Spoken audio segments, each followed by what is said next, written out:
जी मनोज, आप तक हमारी आवाज पहुंच पा रही है। हम ये जानना चाहते हैं कि जम्मू में इस वक्त जी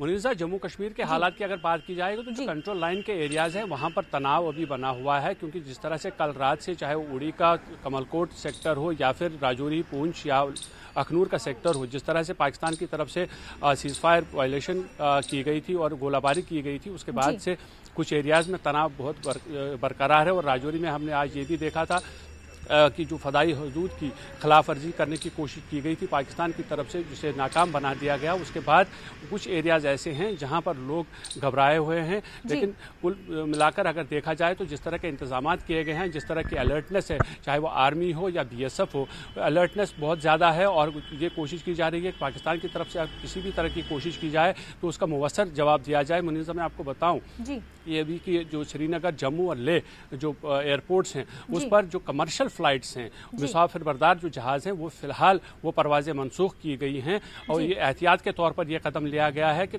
अगर ज़रूरत पड़ी एयरपोर्ट्स को यूज़ करने की तो उस वक्त यूज़ किया जाए। और बाकी जो शहरी इलाके हैं वहाँ पर ज़िंदगी जो है मामूल की तरह चल रही है। हालांकि लोग लगातार ये जानना चाहते हैं कि हालांकि किस तरह के किस तरह के हालात कंट्रोल लाइन पर हैं, लेकिन कंट्रोल लाइन के जैसे मैंने कहा कि तनाव अभी बना हुआ है। बहुत सारे ऐसे इलाके हैं जहां पर लोग ज़्यादा डरे हुए हैं, जहां गोलाबारी की वजह से अब शहरी आबादी में एक खौफ सा पैदा हो गया है। सिविल एडमिनिस्ट्रेशन ये कोशिश कर रही है कि जो लोग उन इलाकों में है जहाँ पर ख़तरा है, अगर पाकिस्तान की तरफ से गोलाबारी होती है और या कोई वहाँ पर कुछ हथियारों का इस्तेमाल होता है तो उन लोगों को महफूज मकामात तक पहुँचाया जाए। और फिलहाल जो मेन लैंड है, चाहे वो जम्मू के शहर हों या फिर कश्मीर के शहर हों, उनमें कोई इतना ज़्यादा तनाव नहीं है। हाँ, कंट्रोल लाइन के जो इलाके हैं वहाँ पर कई जगहों पर हमने तनाव देखा हुआ है। जी मनोज, जैसा कि आपने बताया कि कंट्रोल लाइन की जो एरिया है वहाँ पर तनाव जो है देखा जा रहा है और लोगों का रिएक्शन जो वहाँ से आ रहा है, उनका कहना है कि प्रिकॉशन के अलर्ट्स तो दिए जा रहे हैं लेकिन इंतज़ामिया की तरफ से कोई इक़दाम नहीं उठाए जा रहे हैं कि ताकि उनको जो है किसी सेफ जगह पर मुंतकिल किया जाए, या ऐसा प्रिकॉशन दिया गया था कि स्कूल बंद कर दिए जाए लेकिन उनको वहाँ से निकालने के लिए कोई इंतज़ाम नहीं किया जा रहा है।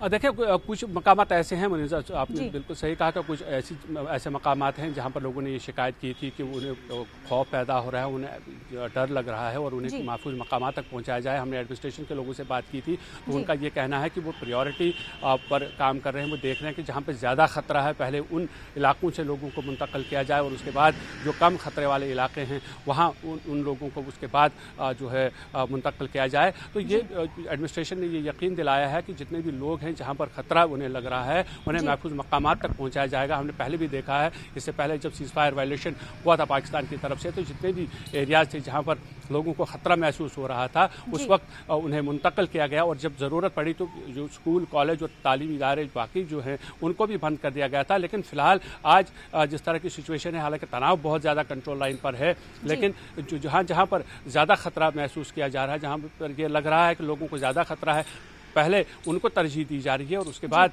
जो बाकी के लोग हैं जहां उन्हें लगता है कि हाँ उन्हें भी खतरा, उन्हें महफूज मकामात तक पहुंचाने की ज़रूरत है तो उनके लिए भी इंतजाम किए जाएंगे, ये इंतजामिया का कहना है। मनोज, खासतौर से बात की जाए श्रीनगर की तो वहाँ पर कैसे सूरत हाल देखने को मिल रहे हैं, क्या अमन व अमान बरकरार है वहाँ पर?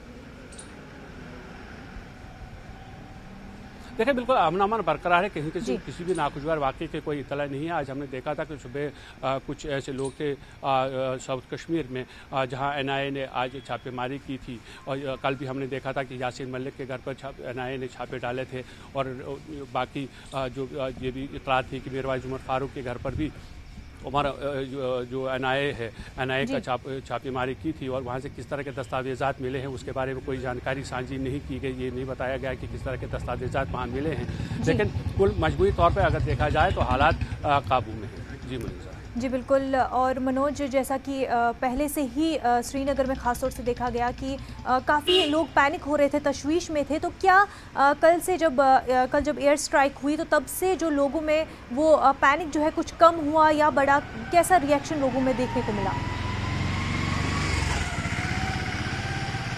नहीं देखें, जब भी कंट्रोल लाइन पर तशवीश होती है या तनाव होता है तो लोगों में तशवीश जो है वो यकीनी हो जाती है, क्योंकि जहां एक तरफ लोग ये सोचते हैं कि जिस तरह के हालात जम्मू कश्मीर में हैं, कश्मीर वादी में ख़ास तौर पर जिस तरह के हालात हैं उससे भी लोग हमेशा तशवीश में रहते हैं। और अब जबकि कंट्रोल लाइन पर कल से चाहे वो उड़ी का सेक्टर हो या फिर जम्मू में राजौरी, पुंछ और अखनूर का सेक्टर हो, जिस तरह के हालात वहाँ बने हुए हैं, लोगों में तशवीश तो ज़रूर है, लेकिन और हमेशा ये कुछ जानने की कोशिश कर रहे हैं कि हालात आया कि किस तरह के हालात कंट्रोल लाइन पे हैं। लेकिन मजमूई तौर पे देखा जाए तो लोग ये जानने के लिए उत्सुक है कि किस तरह के हालात हैं, क्या हो रहा है, लेकिन उस तरह का तनाव या उस तरह के ज़्यादा तशवीश लोगों में नहीं है, जिससे ये हम कह सकते हैं कि लोग बहुत ज़्यादा फिक्रमंद हैं। जी मनोज, जैसा कि हम देख रहे हैं कि पाकिस्तान पूरी तरह से बौखला उठा है और लगातार जो है रिटेलिएट कर रहा है किसी न किसी तरीके से, चाहे LOC पे हो या फिर जैसा कि हमने अभी देखा राजौरी सेक्टर में हुआ था। हालांकि हिंदुस्तानी फ़ौज जो है मुंह तोड़ जवाब दे रही है, पर कब तक ये चीज़ जो है जारी रह सकती है और कितना आगे बढ़ सकती है? देखिए, ये कह पाना मुश्किल है कि कितना आगे तक रह सकता है, कितनी देर तक ये इस तरह की सिचुएशन रहेगी, इस तरह की सूरत हाल रहेगी। लेकिन जिस तरह के हालात हमने कल से देखे हैं तो उससे ऐसा लगता है कि जिस तरह की कार्रवाई इंडियन एयरफोर्स की तरफ से पाकिस्तान और पाकिस्तानी मकबूजा कश्मीर में की गई थी, तो उसके बाद जो रिटेलिएशन था वो हम कहेंगे एंटिसिपेटेड था। ऐसा माना जा रहा था कि पाकिस्तान ज़रूर रिटेलिएट करेगा, लेकिन ये रिटेलिएशन कब तक जारी रहेगा उसके बारे में ये कहा नहीं जा सकता। हालांकि भारत की तरफ से भी आज हमने देखा कि दिल्ली में भी कई मीटिंगें चल रही हैं, उसमें हालात का जायज़ा लिया जा रहा है। ये कोशिश की जा रही है कि किस तरह के उस तरह के इंतजामात किए जाएं कि अगर पाकिस्तान की तरफ से कोई और कोशिश की जाती है तो उसका मुअस्सर जवाब दिया जाए। तो मजमूई तौर पर जो है अभी अगर हम देखेंगे तो तनाव अभी बना हुआ है, और जो भारत सरकार है अलग अलग, चाहे वो मिनिस्ट्री ऑफ डिफेंस हो या मिनिस्ट्री ऑफ होम अफेयर्स हो, अब मीटिंगों का सिलसिला जारी है और ये जो आगे का जो लाएअमल है उसको मुरतब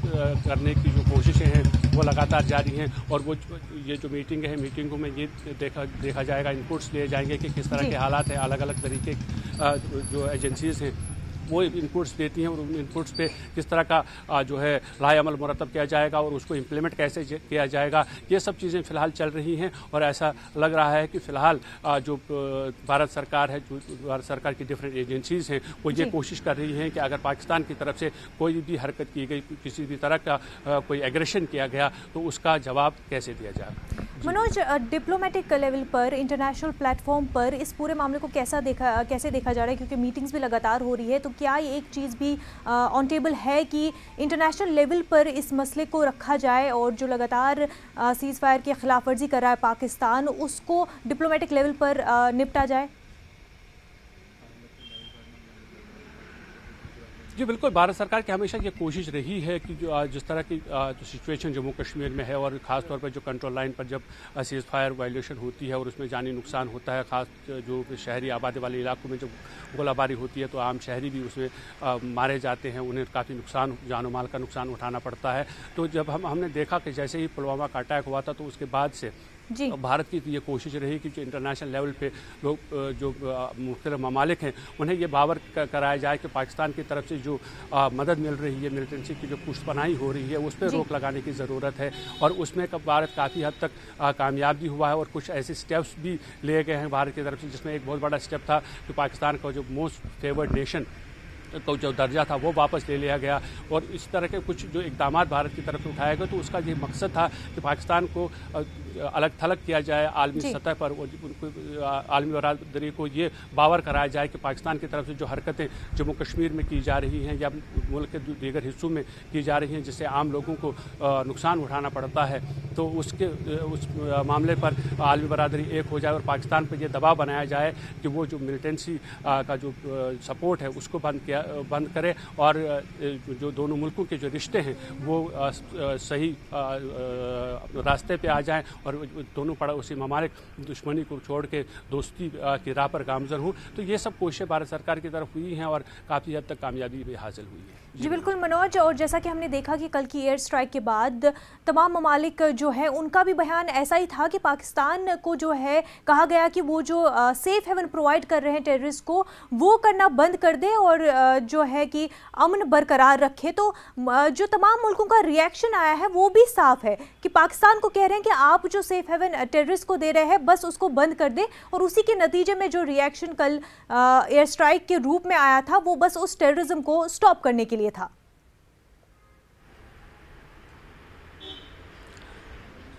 मुनीज़ा, मैं आपको वही कह रहा था कि जब जैसे पुलवामा का अटैक हुआ तो उसके बाद से ही जो डिप्लोमेटिक लेवल पर जो कोशिशें हुई थी भारत सरकार की तरफ से, वो यही कोशिशें थी कि आलमी बरादरी को ये बावर कराया जाए कि पाकिस्तान की तरफ से जो मिलिटेंसी को हवा दी जा रही है, जिसकी वजह से आम लोगों के साथ साथ सिक्योरिटी फोर्सेस को भी नुकसान होता है, तो पाकिस्तान को अलग थलग करने की कोशिश की जाए, पाकिस्तान पर ये दबाव बनाने की कोशिश की जाए कि वो मिलिटेंसी को जो है मदद करना बंद कर दे, जो मिलिटेंट्स के कैंप्स हैं उनको बंद करवाए, चाहे वो पीओके में हों या पाकिस्तान के दूसरे हिस्सों में हों। तो उसके बाद शायद ये उसके बाद जो स्ट्राइक हुआ था तो ये इसी बात का नतीजा है कि भारत काफ़ी हद तक इस कोशिश में कामयाब हो गया था कि आम जो आलमी बरादरी है उन्होंने भी इस बात को माना है कि हाँ, इस तरह की जो इस तरह का जो सपोर्ट है पाकिस्तान की तरफ से मिलिटेंसी को, उसको बंद करा दिया जाए। और जब वो एयर स्ट्राइक हुआ तो उसके बाद हमने देखा कि पाकिस्तान की तरफ से कल रिटेलिएशन हुआ, और आज जब हम बात कर रहे हैं कंट्रोल लाइन पर जो है काफ़ी तनाव है, और जो कोशिश की जा रही है भारत की तरफ से वो यही है कि अगर पाकिस्तान की तरफ से कोई भी कार्रवाई की जाए तो उसका मौसर जवाब दिया जाए। जी बिल्कुल मनोज, बावजूद इसके कि जो तमाम मुल्कों का रिएक्शन आ रहा है फिर भी पाकिस्तान जो है उस पर ध्यान न देते हुए बौखला उठा है, और जो तमाम मुल्क जो कह रहे हैं पाकिस्तान को टेररिज्म को दूर कर दे अपने मुल्क से, उस पर ध्यान न देते हुए जो है रिटेलिएट करता ही जा रहा है। तो कहीं ना कहीं पाकिस्तान जो है बिल्कुल भी प्रेशर में नहीं आ रहा है, और या तो वो बस जो अपना ईगो एक तरह से सेटिस्फाई करने के लिए रिटेलिएट करने की कोशिश कर रहा है, और पूरे मुल्क से, पूरी दुनिया से जो है खुद ही अब आइसोलेट करने की कोशिश में लगा हुआ है। नहीं, देखिए मुनीज़ा, हम ये नहीं कह सकते कि पाकिस्तान पर जो आलमी दबाव है वो उससे उसको खातिर में नहीं लाता। दबाव ज़रूर है, लेकिन एक इंटरनल दबाव भी है। इंटरनल दबाव है कि जो पाकिस्तान की जो सिविलियन गवर्नमेंट है, हमने देखा कि पिछले सालों में जब से हिंदुस्तान और पाकिस्तान अलग हुए, जब पाकिस्तान वजूद में आया, तो हमने ज़्यादातर देखा है वहाँ पर जो ISI और मिलिट्री का जो दबदबा है वो ज़्यादा होता है सिविलियन सरकारों पर। हमने देखा कई सिविलियन सरकारें वहाँ गिराई गई, जिसने भी फौज या ISI के खिलाफ कभी भी आवाज़ बुलंद की तो उसका तख्ता पलट दिया गया। तो यही वजह है कि वहाँ की जो सिविलियन गवर्नमेंट है वो कोई ऐसा फैसला नहीं ले सकती जो आर्मी या ISI के खिलाफ हो। तो ये एक बात। दूसरी बात ये कि आज जिस तरह से रिटेलिएशन हुआ है, वो रिटेलिएशन वो भी दबाव के तहत ही किया गया है कि जिस तरह से इंडियन एयरफोर्स ने पाकिस्तान में और पाकिस्तान मकबूजा कश्मीर में स्ट्राइक्स की थी, एक दबाव ज़रूर बना था पाकिस्तान की सरकार पर। लोग वहाँ के ये पूछना चाह रहे थे वहाँ के वज़ीर-ए-आज़म से कि अगर भारत ने इस तरह की कार्रवाई की है तो आप क्या करते हैं, आप किस तरह की कार्रवाई करेंगे। तो ये माना जा रहा है कि ये रिटेलिएशन लोगों के दबाव के तहत ही किया गया है, क्योंकि पाकिस्तान की जो सरकार है वो आम लोगों को जो उनकी जो वहाँ के आम जो पाकिस्तानी शहरी हैं जिन्होंने सवाल उठाए थे कि आखिर अगर पाकिस्तान इस तरह की एयर स्ट्राइक करता है मुल्क के अंदर आकर और उसके बाद पाकिस्तान क्या करता है, तो ये माना जा रहा है कि पाकिस्तान दबाव के तहत ये सब कार्रवाइयाँ कर रहा है, चाहे वो चीज़ फायर वायलेशन हो या फिर आज जिस तरह की उन्होंने हरकत की थी एयर स्पेस को वायलेट करने की। तो ये कहीं ना कहीं एक दबाव ज़रूर है वहाँ की एस्टैब्लिशमेंट का, वहाँ की फ़ौज का, ISI का और साथ ही लोगों का। जी मुनीज़ा। जी बिल्कुल मनोज, बहुत बहुत शुक्रिया आपका तफसीलात फराहम करने के लिए। नाज़रीन, इस वक्त एक बड़ी खबर सामने आ रही है। दिल्ली में पाकिस्तानी हाई कमीशन की सिक्योरिटी बढ़ा दी गई है। दिल्ली में पाकिस्तानी हाई कमीशन के बाहर इजाफी सिक्योरिटी तैनात की गई है। नाज़रीन, आपको बता दें कि दिल्ली में पाकिस्तानी हाई कमीशन की सिक्योरिटी बढ़ा दी गई है। दिल्ली में पाकिस्तानी हाई कमीशन के बाहर इजाफी सिक्योरिटी तैनात कर दी गई है। नाज़रीन, हालात को मद्देनजर रखते हुए दिल्ली में पाकिस्तानी हाई कमीशन की सिक्योरिटी बढ़ा दी गई है। आपको बता दें कि दिल्ली में पाकिस्तानी हाई कमीशन के बाहर इजाफी सिक्योरिटी तैनात कर दी गई है।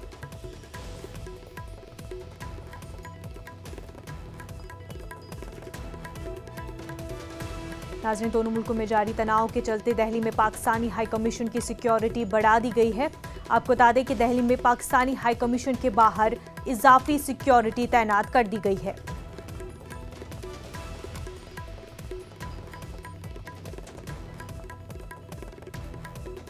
औषधि है अंदेशा का शिकार होता था। आप देंगे और तफसीलात हो सकती है, ऐसे जराए कर रहे हैं। फिलहाल इसी के साथ छोटे से ब्रेक के लिए रुकेंगे, ब्रेक के बाद जल्द हाजिर तैनात कर दी गई है।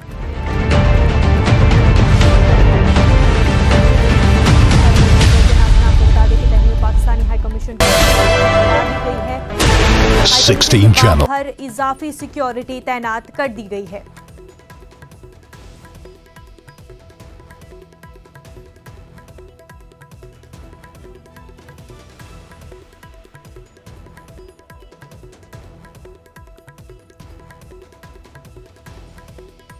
नाज़रीन, इस वक्त की एक और बड़ी खबर, वजीर आजम मोदी की रिहाइशगाह पर अहम मीटिंग खत्म हो चुकी है। ताज़ा सूरत हाल पर बातचीत, कौमी सलामती मुशीर भी मीटिंग में शरीक, वज़ारत दिफा के आला हुक्काम भी शामिल हुए। सरहदी इलाकों में सरगर्मियों की वजीर आजम को जानकारी दी गई है। नाज़रीन, आपको बता दें, इस वक्त की बड़ी खबर, वजीर आजम मोदी की रिहाइशगाह पर अहम मीटिंग खत्म हो चुकी है। ताज़ा सूरत हाल पर बातचीत हुए इस मीटिंग में। आपको बता दें कि कौमी सलामती मुशीर भी मीटिंग में शरीक थे। वज़ारत दिफा के आला हुक्काम भी शामिल थे इस मीटिंग में। सरहदी इलाकों में सरगर्मियों की वजीर आजम को तमाम तर जानकारी दी गई है। नाज़रीन, इस वक्त की अहम खबर, वजीर आजम मोदी की रिहाइशगाह पर अहम मीटिंग खत्म हो चुकी है। ताज़ा सूरत हाल पर इस मीटिंग में बातचीत हुई। इस मीटिंग में कौमी सलामती मुशीर, वज़ारत दिफा के आला हुक्काम शामिल थे। सरहदी इलाकों में सरगर्मियों की वज़ीर आज़म को तमाम जानकारी दी गई है।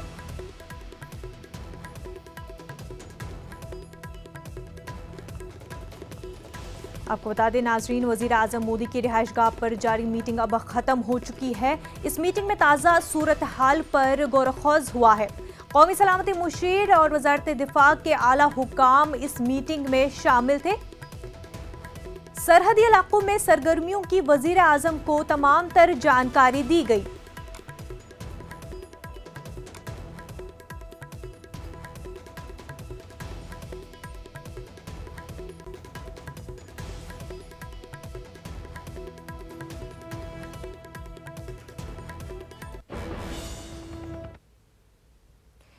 पाकिस्तानी लड़ाका तैयारे को मार गिराया गया है। F-16 ने हिंदुस्तानी फ़ज़ाई हदूद के खिलाफ वर्जी की थी। पाकिस्तानी सरहदी हदूद में 3 किलोमीटर अंदर इस तैयारे को मार गिराया गया है। नौशहरा के वादिलाम में ये पाकिस्तानी तैयारा गिरा है।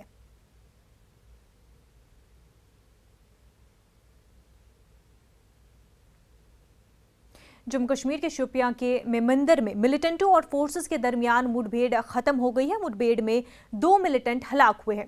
शोपियां में मोबाइल इंटरनेट खिदमात मुअत्तल कर दिए गए हैं। Has completed. On a specific information, this operation was launched.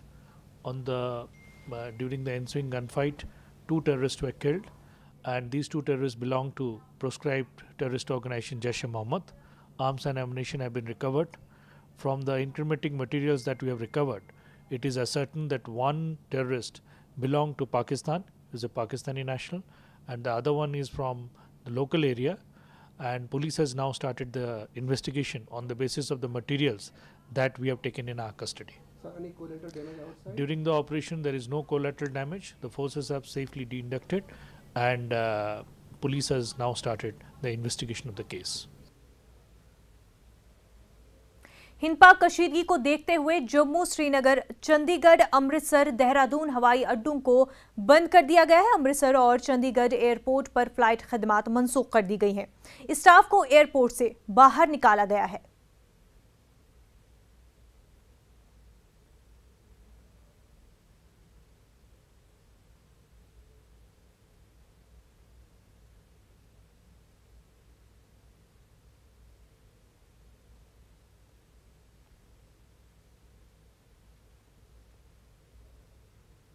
उड़ी बॉर्डर पर लगातार गोलाबारी की वजह से अवाम परेशान है। लोगों ने इंतजामिया से अपील की है कि यह मामला बातचीत से हल कर लिया जाए।